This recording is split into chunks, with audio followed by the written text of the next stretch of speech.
Hi bazala bami. So guys, on the previous videos I made about behavior kaMangwabe towards uMusamseleku, mina ngithi uMangwabe uyadelela. Her choice of words towards umyeni wakhe is very disrespectful. Abantu they said uMseleku uyadelela, uMseleku narcissist.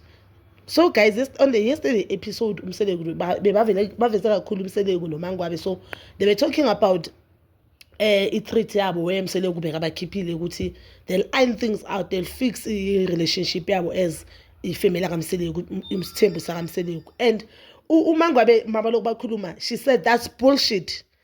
You saying that's bullshit to your husband, is that not disrespectful? Guys, asike silungisaneni. You know, I always say uMseleku unamaphutha akhe amaningi. You understand? UMseleku unamaphutha akhe amaningi. UMseleku unaborong bakhe abaningi. But it is very much important ma address indoda yakho, ma address umzali wakho. Address, you can address a matter, everything with respect. uMangwabe mele abukele kuMakhumalo. When you look at uMakhumalo uyakwazi ukuthi alwe impi yakhe noMseleku. Kodwa athi makhuluma noMseleku akhulume with respect. That one I'll give her for free. Le mntwana yahlonipha, le mntwana ufundisekile lo. And hence even that time uMseleku athatha isilwana ayobonga kabo uMakhumalo indlela uMakhumalo akhulisa ngakhona. I didn't see anything wrong and I felt like they really deserve it because kibo uMakhumalo bamkhulise kahle uMakhumalo.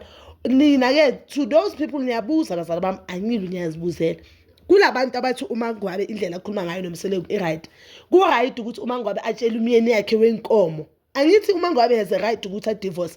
eSouth Africa divorce is allowed. It's not like ukuthi maka divorce uzoJesus. And uMangwabe story sakhe sokuthi uhlelela ingane zakhe is something that I'll never take. Let me tell you why. uMangwabe unengane owezana kaMseleku ephilayo owahlungana nobabayo.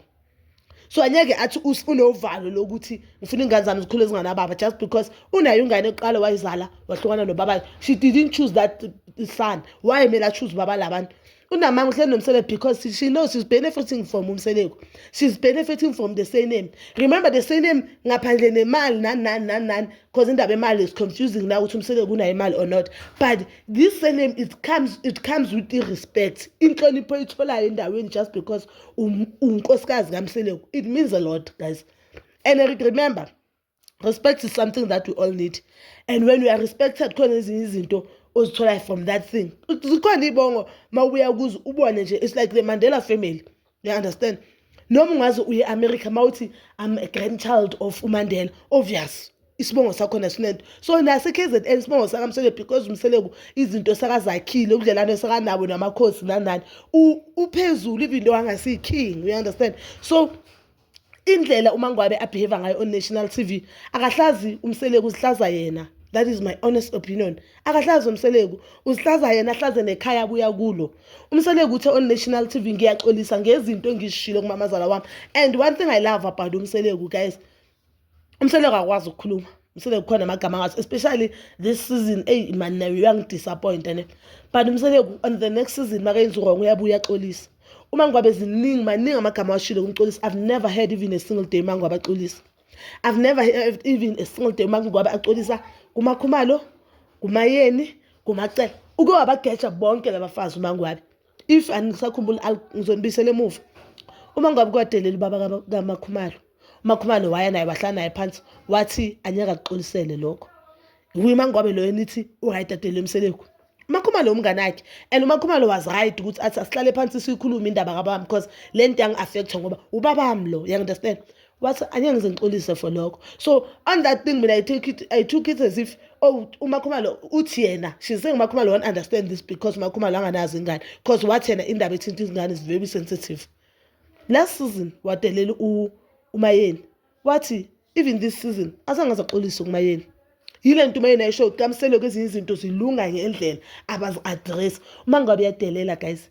Noma ningamela nithi ngikhulumela uMseleku, uMangwabe uyadelela uMangwabe. And angisiboni isidingo sokuthi uhlale emzini womuntu umhlalise kabuhlungu ngabe uyaphuma. Ngithi ufike as if le ndoda ayisafe ngabe uyaphuma. And she's so disrespectful, she's ungrateful. Cabanga umuntu umthengele indlu ugula.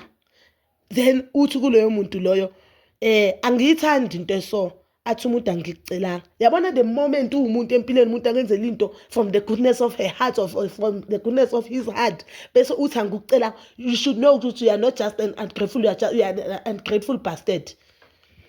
Awukwazi ukuthi uthi empilweni emuntwini angikucelanga Bokumele asho ukuthi ngiyabonga Mselo, okay, or if she felt like akafuni ukuthi aseve uMselo nge-respect, ngabe uvele wathi bongathengeli mina bowuthengeli ingane zakho, kodwa ngiyababongela, not athi angikucelanga. Because even if yena at ipay yakhe on her own bonyakaze ayi-afford le ndlu le, that is the honest truth. Le ndlu le bonyakaze ayi-afford, ayi-one, ayi-single parent, bonyakaze ayi-afford le ndlu le. And it shows ukuthi uma ngabe kuMselo bekahlelela ama-benefits, now uyabona ukuthi ingane yakhe le bekayikhulisa kubo enekhaya kubo, ucedile ukwakha ingane yakhe seyifundile, ubone ngathi she has achieved everything. Uma ngabe uyadelela noma niyamela ngithini, uma ngabe uyadelela, but nina you can comment down your opinion, and please don't forget to like, subscribe, share and hit that notification button. Ngithanda ukuya nokubuya.